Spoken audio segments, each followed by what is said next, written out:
I sold my bachelor pad a penthouse I loved to pay for the renovation of my fiancé's inherited Victorian home. I poured $150,000 of my own money into new floors, a custom kitchen, and a master suite. We were supposed to move in together next month. It was going to be our forever home.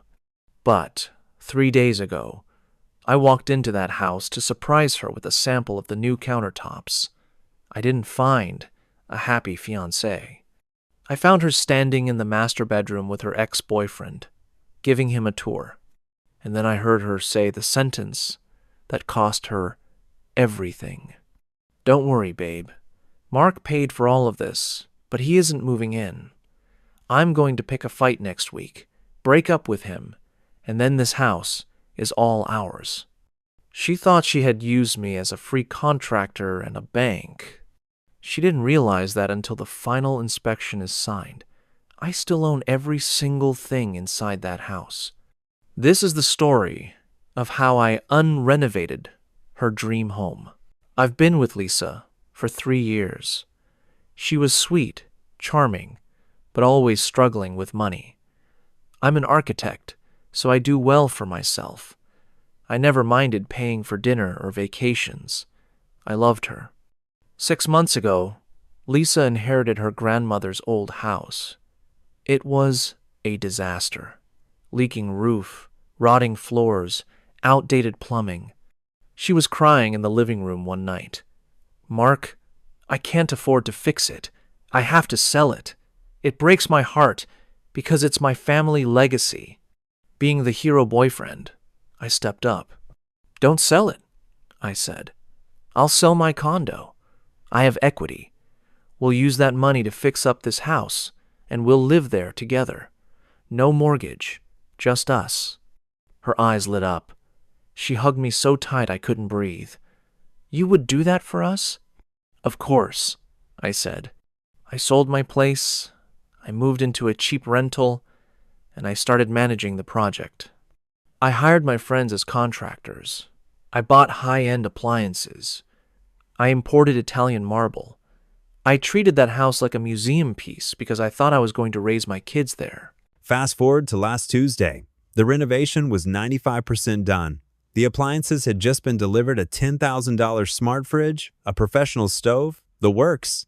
I left work early because I wanted to measure the kitchen island one last time for bar stools. I parked down the street because the driveway was being paved. As I walked up to the porch, I heard laughter. The front door was unlocked. I walked in quietly. The house echoed because there was no furniture yet. The voices were coming from upstairs, from the master suite I had designed. I recognized Lisa's voice immediately. But the man's voice? It was familiar too. It was Ryan, her ex from college, who she swore she hadn't spoken to in 5 years. I stood at the bottom of the stairs, my hand on the banister. "It looks amazing, Liz," Ryan said. "Seriously, this guy has taste." Lisa laughed. "I know, right? He's obsessed with details. He spent $8,000 just on this bathtub." "So," Ryan paused, "when do you tell him?" "I don't want to move in if he's still lingering around." "Relax," Lisa said. Her voice was cold, calculated. "The final inspection is Friday. Once he signs off on the permits and the certificate of occupancy comes through, the house is legally habitable. I'll start a fight on Saturday, maybe about him working too much. I'll kick him out. Since the house is in my name, he can't do anything. He paid for the reno as a gift. My lawyer said he has no claim." Ryan laughed. "You're evil, you know that?" "I'm just practical," she replied. "And now we have $1 million home for free. My first instinct was to run upstairs and fight him. My second instinct was to burn the house down.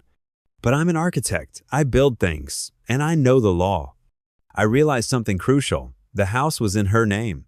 But the receipts, the contracts with the builders, the invoices for the materials, they were all in my name. And most importantly, I hadn't gifted them to the house yet. Technically, until the job is closed out, those materials belong to the contractor, me. I walked out of the house without making a sound. I sat in my car and called my lead contractor, Tony. Tony has known me for 10 years. "Tony," I said, "we have a change of plans. I need the crew there tonight.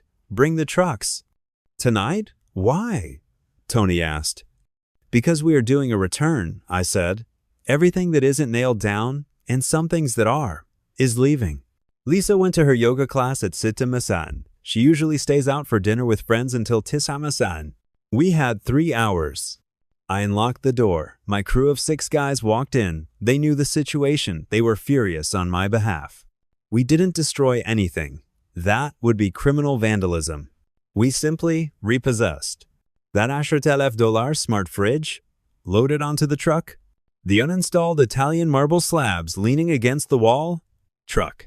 The custom light fixtures still in boxes, truck. The expensive bathroom vanity that hadn't been glued down yet, truck. The washer, dryer, and the 85-inch TV I mounted yesterday, truck.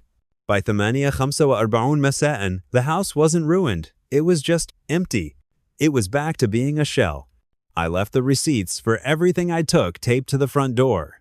And right next to them, I taped a note. It read, Lisa, I overheard your plan with Ryan. Since I'm just the contractor, I decided to cancel the project. I've taken back my materials. The house is all yours. Good luck with the inspection on Friday. Oh, wait, you can't pass inspection without a working kitchen. Mark. I blocked her number immediately. But Tony told me what happened.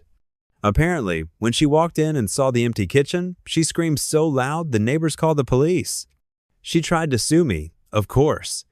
But in court, the judge looked at my receipts. Every single item I took was purchased by me, delivered to me, and legally owned by me. And since we weren't married and there was no contract saying I was gifting them to her, the judge dismissed her case. She couldn't afford to replace the appliances or finish the kitchen. She couldn't get the certificate of occupancy, so she couldn't legally live there. Ryan? The moment he realized the free mansion was actually a money pit that needed $50,000 to be livable, he dumped her. She ended up having to sell the house as is for a fraction of the price just to pay the property taxes. As for me, I returned most of the appliances and got my money back. I used the refund to buy a small cabin near the lake. It's not a mansion, it doesn't have Italian marble, but it's mine. And the only person I let through the door is me.